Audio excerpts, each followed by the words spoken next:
Wild Bill, dont le titre français est le même, c'est une bonne chose, est réalisé en 1995 par Walter Hill.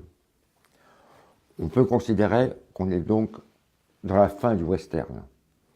C'est l'époque où il y a 1 ou 2 westerns par an aux États-Unis, à peu près, et la plupart du temps, pas les meilleurs. Cette année-là, il y en a notamment 2 qui sont beaucoup plus intéressants, heureusement.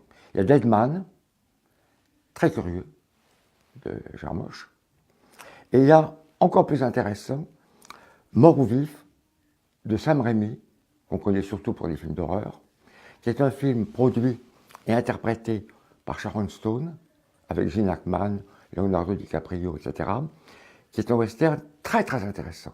Plastiquement, c'est un film magnifique. C'est, comme on peut le deviner, une histoire de vengeance, puisque le personnage que joue Sharon Stone doit se venger de celui que joue Gene Hackman. Et c'est une succession de duels entre différentes personnes dans une ville, avec le clocher et l'horloge qui déterminent le moment où chacun va tirer. C'est un western très intéressant que je me permets de vous recommander si vous n'avez pas eu la possibilité de le voir, parce qu'il est tout de même relativement peu connu. Alors, Wild Bill. Walter Hill, c'est une carrière inégale, je veux dire, parfois très intéressante.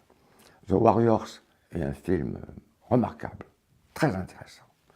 Ces polars sont inégaux.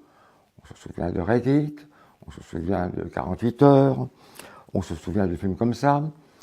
Ces westerns, c'est Long Riders et Geronimo, qui sont pas inintéressants.